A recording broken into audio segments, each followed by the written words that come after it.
Hi, Ray here. I wanted to share with you a project that I just completed. I had a tall, thin closet that I needed to put shelves in. And because there were vents actually running up both sides of those shelves, I couldn't build the shelves inside the closet, so I had to build a freestanding custom unit that I could go up to 6 feet tall. Because it was only about 12 inches wide and I wanted to be 6 feet tall, it wasn't something that I could just go out to the store and buy, so I had to custom make it. I custom made this using a Kreg pocket hole jig and a Kreg pin jig, and I'm going to show you how I did that. So stay tuned if you think you're interested in building a tall, thin set of shelves that will slide into a tall, thin closet. If you like this video, please hit that like button and don't forget to subscribe.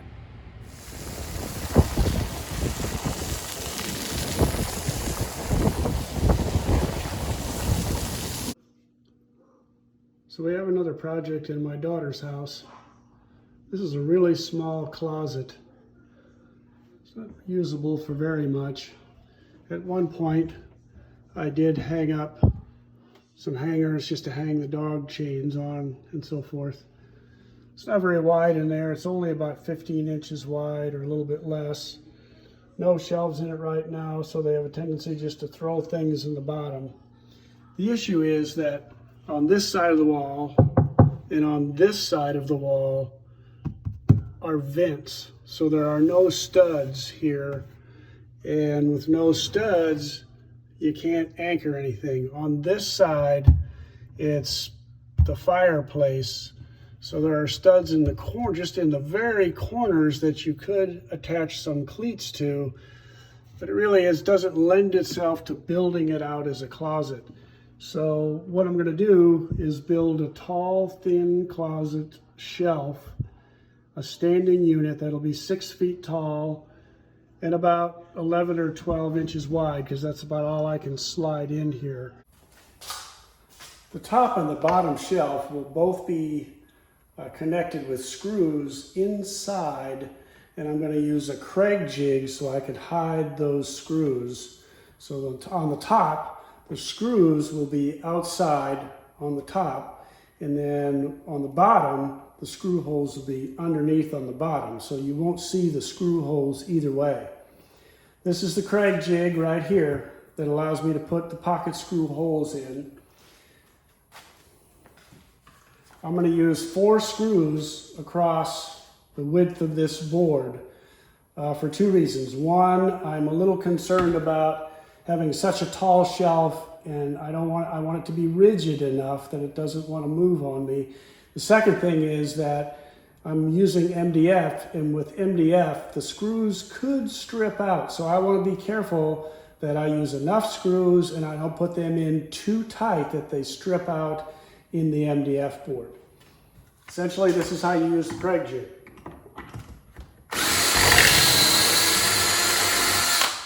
So you can see that I already had one hole here. This is my second hole. Slide it over. I want them to be somewhat equal distant apart, but it's not really critical that they're exactly the same length apart.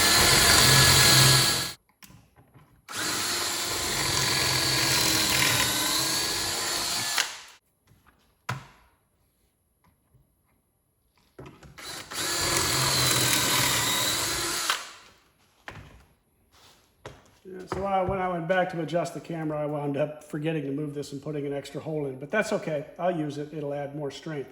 So essentially what I'll want to do is to take this board, I will flip it this way, put 4 holes in here, and then I will do the same thing with this other board that will be my bottom or top shelf.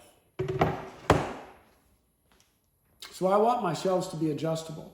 So I'm going to use this Kreg shelf pin jig in order to be able to equally space all of my holes so I can put the pins in there to set my shelves on.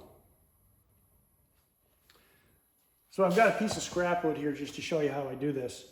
So essentially you take your Kreg jig here, you line it up with the edge of your board so it's nice and smooth on the edge.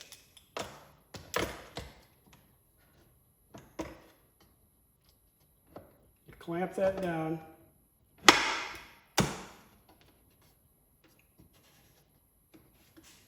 Making sure that both of your ends here are against the board. It has a drill bit that allows you to adjust it so it will go in as far as you need to go. For a 3/4 inch board and a 5 milliliter shelf pin, I want to go through here and then in just that much for my shelf pin. So this is how much I've adjusted that for a 3/4 inch board. So it's really easy. Now you just drill your holes.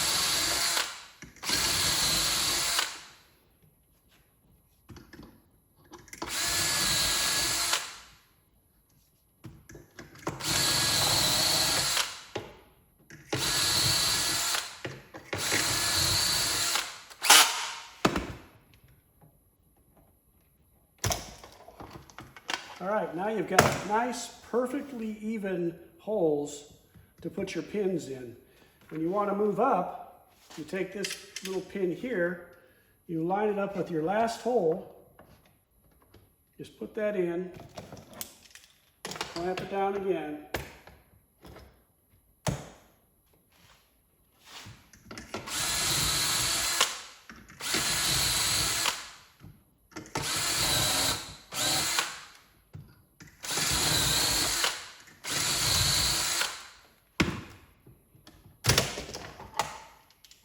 so this pin kept me on track, so now all of my holes are equally spaced.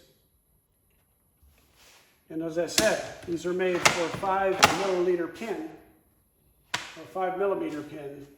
So you get a pin similar to this, then you can put your pins in those holes, and that's what you set your shelf on. So you'll do that on both sides of the board.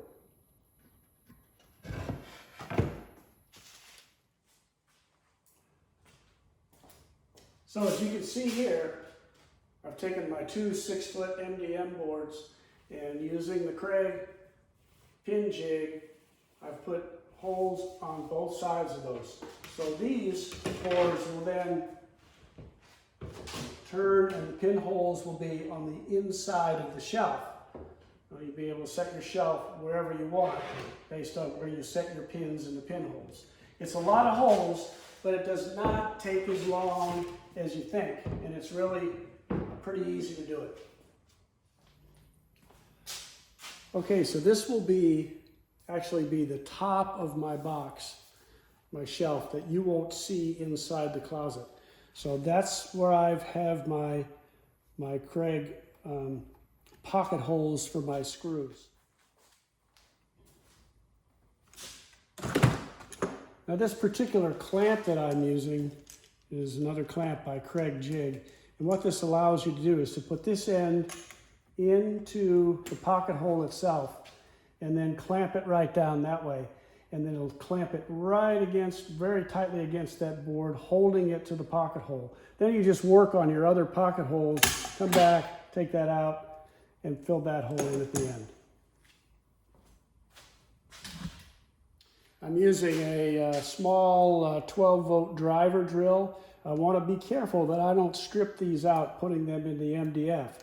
So I've got it set here on 10. Hopefully that'll be enough to stop it from stripping out, but I'll be very careful as I put these in.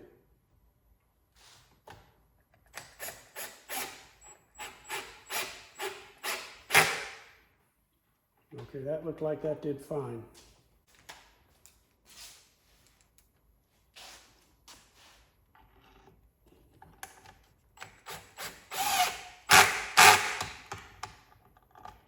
When I get to the end, if I feel as though these aren't quite tight enough, I can tighten them a little bit more, but I don't want to over tighten them the first time. So to connect the other side, I flip this up now on its side, and this is where I put the first set of screws in. Now I'm going to come back and screw the other board in on this side.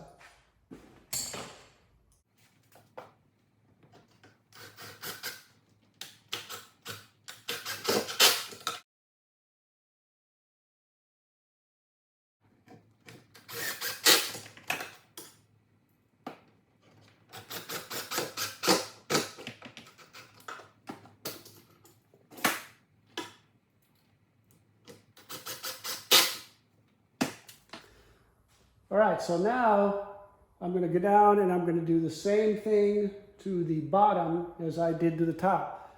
Essentially just creating a rectangle that's screwed together on both ends. Okay, you'll notice that you don't see the pocket screws in the top and the bottom shelf or up here on the top shelf, because we put the pocket screws in on the other side, so they're hidden, so you get a nice clean look.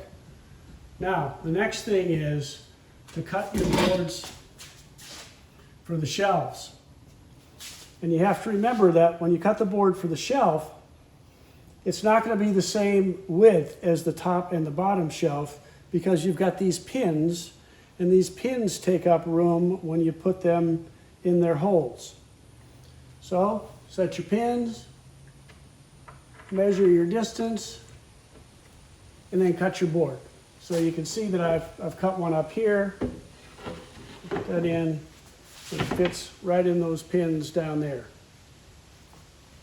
case you were wondering, what I used for this product was Rubbermaid shelving that I got at Home Depot. This is it's MDF.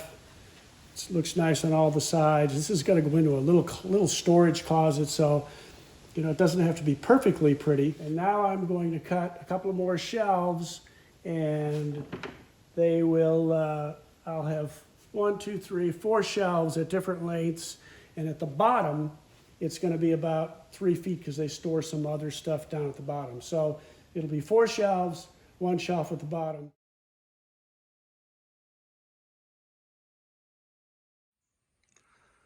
The last thing I did was to go ahead and add a back on to this little set of shelves.